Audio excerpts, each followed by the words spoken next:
I'm Josh Getz, and I've traveled the world looking for really cool stuff.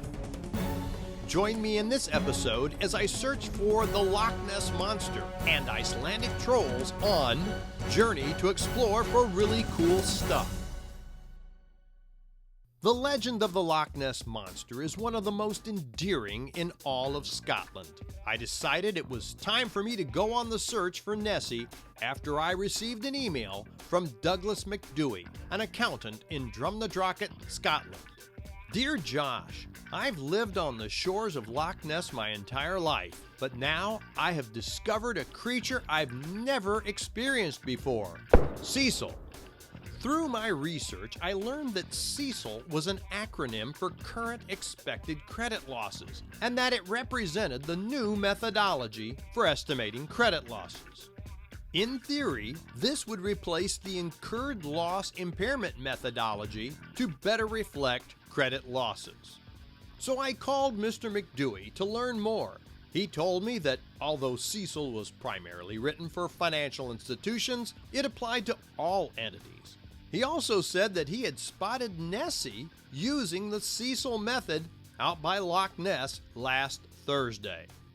That's all the proof I need. Let's get exploring.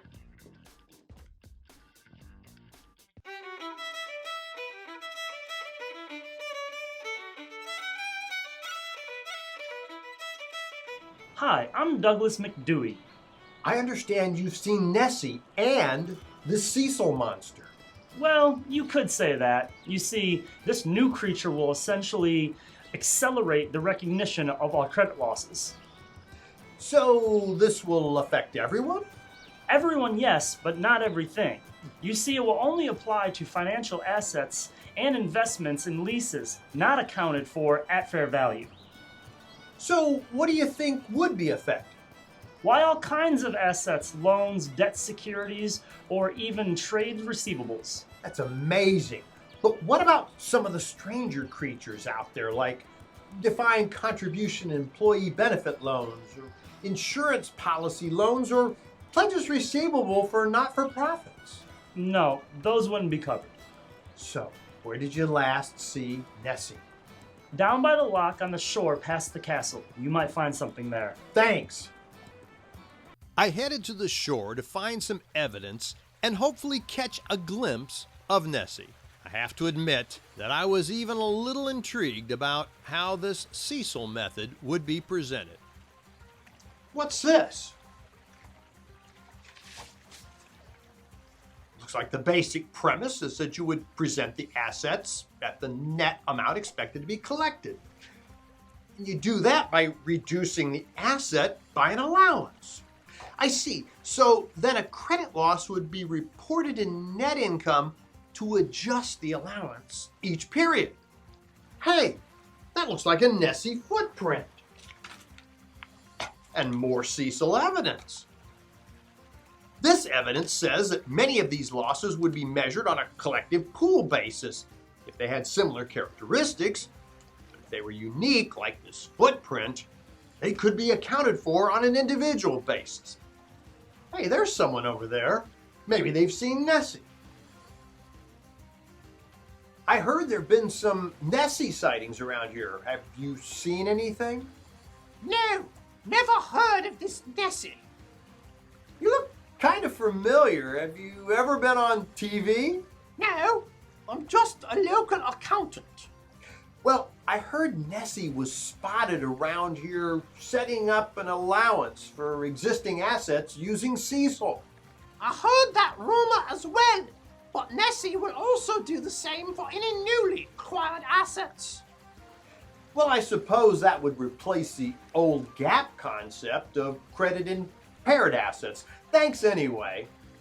Sorry I couldn't help you find that big green sea creature you were looking for. Hey, I didn't say anything about Nessie being big and green. After my unsuccessful attempt to find Nessie in Scotland, I decided to look for a sure thing. News articles had been appearing from Iceland about troll sightings, and my research also dug up some more information on CECL. According to my research, CECL does not require any specific method. I found you could use a variety of methods, such as loss rate, roll rate, vintage analysis, discounted cash flow, or probability of default. In fact, the evidence suggested that different methods could be used for different groups of assets and that qualitative factors were even allowed. Trolls have been around since the early history of the Vikings, but with credit losses, you're not allowed to rely solely on past events for loss estimation. In fact, I discovered that any historical information used should be adjusted for current conditions and reasonable forecasts. And then I came across this picture of a troll taken by a local resident. It's time to go find a troll.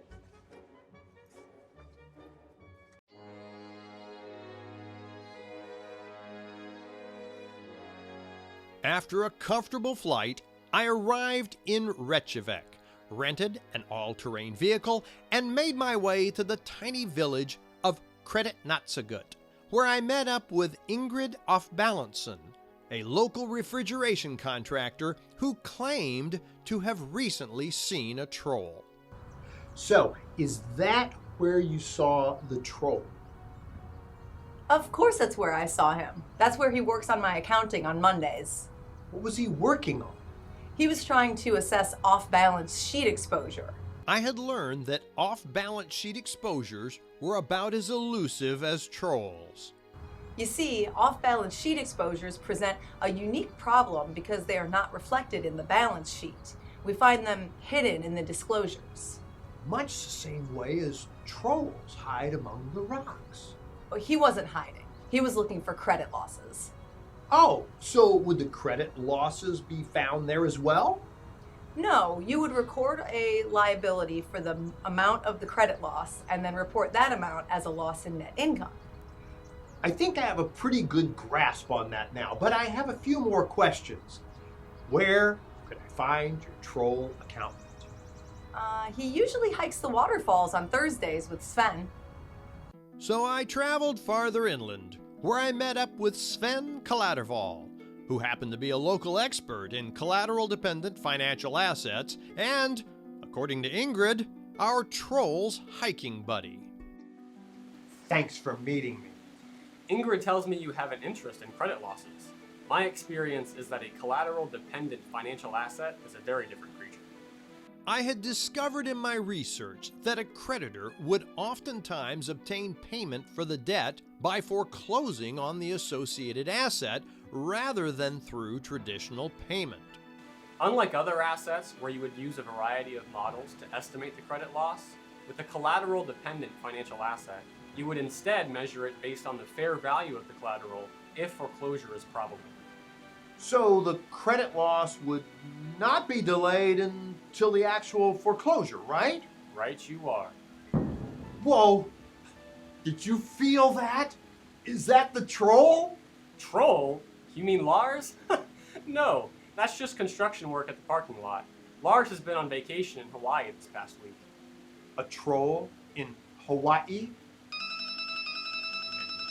Sorry about that. Oh, I have to take this. It's the execs. Yes? What do you mean I never find anything? Canceled? You can't cancel me. I'm in the middle of finding the biggest thing.